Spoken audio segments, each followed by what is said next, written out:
नमस्कार, मैं काजल मिश्रा। स्वागत है आपका एनएल लाइव। नजर डालते हिमाचल प्रदेश की मुख्य खबरों पर। औद्योगिक क्षेत्र बद्दी, बोटीवाला व नालागढ़ के कुछ उद्योगों में ईडी की टीम ने की छापेमारी। हिमाचल सहित अन्य राज्यों से भी टीम ने एक साथ छापेमारी कर मनी लॉन्ड्रिंग से संबंधित तथ्यों का खंगाला रिकॉर्ड। बद्दी, बोटीवाला, नालागढ़ के स्माइलेक्स व बायोजेनेटिक ड्रग्स समेत कुछ अन्य उद्योगों में भी पहुंची टीम और जुटाया गया जरूरी तथ्यों को। इस दौरान ईडी की टीम के साथ कमांडो फोर्स रही मौजूद और टीम ने उद्योग परिसर से करीब 12 घंटे तक खंगाला रिकॉर्ड। नशे के खिलाफ अपने अभियान को दूरदराज के गांवों तक पहुंचाने के लिए राज्यपाल श्री प्रताप शुक्ल ने शिमला जिला के अति दुर्गम छेद डोडरा क्वार का किया दौरा। राज्यपाल सड़क मार्ग से लोगों से भेंट करते हुए पहुंचे डोडरा क्वार। पहली बार किसी राज्यपाल को इतनी सस्ता से अपने बीच पाकिस्तानी लोगों ने गर्मजोशी से किया उनका स्वागत। डोडरा क्वार में राज्यपाल के सम्मान में सांस्कृतिक कार्यक्रम भी किया गया प्रस्तुत। पैदल चलकर उन्होंने लोगों का स्वीकार किया पारंपरिक अभिवादन। राजस्व संबंधित कागजात बनवाना लोगों के लिए 15 से 20% तक हो गया है महंगा। हिमाचल सरकार ने शुल्क बढ़ोतरी की जारी कर दी अधिसूचना। ततीमा जमाबंदी से लेकर खाना खतौनी के शुल्क में 5 से 15 रुपए तक का हुआ इजाफा। सर्विस चार्जेस, रजिस्ट्रेशन डॉक्यूमेंट में भी 20% शुल्क की हुई है बढ़ोतरी। कई वर्षों के बाद सरकार ने शुल्क में किया है इजाफा।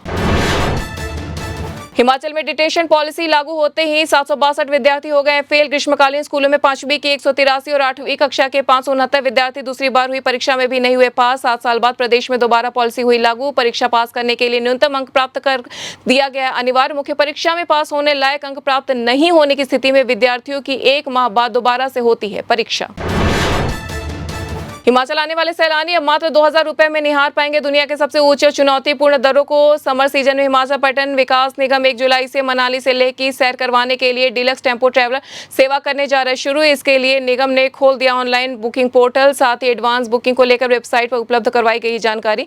इस रूट के दौरान पर्यटक बर्फ से लदकर दर्रे का कर सकेंगे दीदार। यह 4 दर्रे लेह मनाली राजमार्ग पर है स्थित और जोड़ते हैं लेह को मनाली से।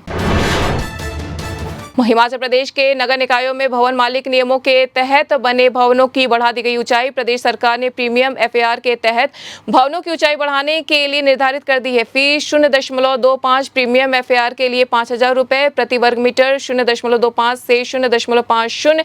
प्रीमियम एफएआर के लिए 7500 रुपए प्रति वर्ग मीटर की दर से चुकानी होगी फीस। पर्यटन गतिविधियों सहित अन्य व्यावसायिक इस्तेमाल वाले भवनों पर लागू होगी यह दरें। हिमाचल प्रदेश हाई कोर्ट ने अग्निशमन विभाग में तैनात कर्मचारियों को सरकार की ओर से जारी अधिसूचना के तहत संशोधन वेतनमान का लाभ देने के लिए आदेश। कोर्ट ने प्रधान सचिव को दिए निर्देश कि अतिरिक्त पुलिस महानिदेशक सह निदेशक अग्निशमन सेवा की 5 सितंबर 2022 की सिफारिश पर 3 सप्ताह के भीतर करे उचित कार्रवाई। देश में किडनी ट्रांसप्लांट के दौरान रिजेक्शन को रोकने वाली वैक्सीन हो गई है तैयार। सेंट्रल ड्रग्स लैब कसौली ने कंपनी को वैक्सीन तैयार करने के लिए दे दी हरी झंडी। दरअसल पुणे की एक कंपनी ने पिछले महीने वैक्सीन के सैंपल जांच के लिए भेजे थे लैब में, जो सभी मानकों पर पाए गए सही। सैंपल पास होने पर अब कंपनी जल्द बाजार में उतार सकेगी वैक्सीन। लगातार बढ़ रहा है उपमंडल रामपुर के अंतर्गत झाकड़ी में नाथपा बांध में आने वाला डिस्चार्ज। इससे सतलुज नदी का लगातार बढ़ रहा है जल प्रवाह। नाथपा बांध से अतिरिक्त पानी सतलुज नदी में छोड़ने से सतलुज नदी का बहाव बढ़ने की बन सकती है संभावना भी। ऐसे में एसजेवीएन ने नदी के नजदीक रहने वाले लोगों को सतर्क एवं नदी से दूर रहने के दिए हैं निर्देश। हिमाचल प्रदेश में कल से वेस्टर्न डिस्टर्बेंस हो रहा है एक्टिव पहाड़ों पर। इससे अगले 5 दिन तक होगी बारिश। खासकर 21 से 23 जून के बीच भारी बारिश को लेकर जारी किया गया ऑरेंज अलर्ट। शिमला, सिरमौर, हमीरपुर, ऊना और बिलासपुर जिला को दी गई है चेतावनी। मौसम विभाग के अनुसार अगले 1-2 दिन के भीतर हिमाचल में दस्तक दे सकता है मानसून। तो ये थी हिमाचल प्रदेश की अब तक की मुख्य खबरें। ऐसे तमाम खबरों से जुड़े रहने के लिए देखते रहिए एनएल लाइव।